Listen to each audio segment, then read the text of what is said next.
Hello friends, नमस्कार. स्वागत आहे तुमचं स्वीट अँड स्पायसी किचनमध्ये. आज आपण गव्हाच्या पिठाचे गुलगुले तयार करणार आहोत. तर गुलगुले तयार करण्यासाठी इथे मी 1 वाटी किसून घेतलेला गूळ घेतला आहे. आता या गुळामध्ये आपल्याला अर्धा वाटी पाणी घालायचं आहे. हे मिक्स करून भिजण्यासाठी ठेवून द्यायचं आहे. आता या खलबत्त्यामध्ये मी 1 चमचा बडीशोप घेतली आहे. आता याच्यामध्ये आपल्याला 3 ते 4 हिरव्या विलायची घालायच्या आहेत. इथे मी सोलून घालत आहे. कुठल्याही गुळाच्या पदार्थामध्ये बडीशोपची चव खूप सुंदर येते, त्याच्यामुळे बडीशोप थोडीशी वाटून आपण याच्यामध्ये घालणार आहोत. आता हे आपल्याला बारीक असं वाटून घ्यायचं आहे. तुम्ही मिक्सरला फिरवून घेतलं तरीही चालेल. तर इथे मी ही बडीशोप व विलायची छान बारीक अशी वाटून घेतली आहे, तुम्ही पाहू शकता. इथे मी 1 कप गव्हाचं पीठ घेतलं आहे. त्याच्यामध्ये आपल्याला बडीशोप व विलायचीची पावडर घालायची आहे. अगदी चिमूटभर मीठ घालायचं आहे. आता याच्यामध्ये आपल्याला आपण जो गूळ भिजत ठेवला होता त्याचा आता पाणी तयार झालं आहे. आता हे पाणी आपल्याला चाळणीने गाळून घालायचं आहे, जेणेकरून याच्यामध्ये काही कचरा वगैरे असेल तर तो निघून जाईल.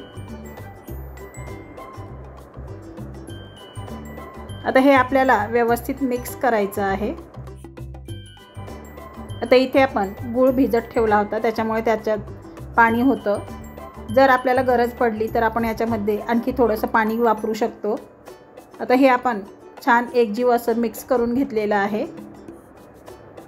हे परत आपण एकदा फेटून घेऊया. तर याप्रमाणे हे मिश्रण थोडंसं घट्टसर असंच ठेवायचं आहे. आता याच्यामध्ये आपल्याला 1 चिमूटभर खाण्याचा सोडा घालायचा आहे व हे परत एकदा व्यवस्थित मिक्स करून घ्यायचं आहे. गुलगुले तयार करण्यासाठी लागणारं जे बॅटर आहे ते आपलं तयार झालं आहे. इथे मी कढईमध्ये तेल गरम करण्यासाठी ठेवलेलं आहे. तेलही आता गरम झालेलं आहे. आता आपण याच्यामध्ये गुलगुले सोडून घेऊया. आपण भजी ज्याप्रमाणे सोडतो त्याचप्रमाणे हे गुलगुले तेलामध्ये सोडून घ्यायचे आहेत. याच्यामध्ये गूळ व बडीशेप असल्यामुळे या गुलगुल्यांचा सुगंध खूप सुंदर येत आहे. आता या गुलगुल्यांना छान गोल्डन रंग येईपर्यंत आपल्याला पलटवून पलटवून तळून घ्यायचं आहे. इथे तुम्ही पाहू शकता हे गुलगुले छान असे फुललेले आहेत व याला छान लालसर असा रंग आलेला आहे. आता हे गुलगुले आपण एका ताटामध्ये काढून घेऊया. हे गोड गुळाचे गुलगुले चवीला एकदम अप्रतिम असे लागतात व हे पटकन बनवून तयार होतात. आपण बाकीचे सर्व गुलगुले तयार करून घेऊया.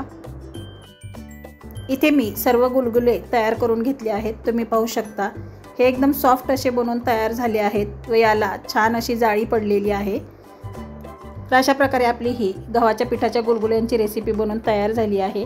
या ईदला तुम्ही ही रेसिपी नक्की ट्राय करा, तुम्हालाही खूप आवडेल.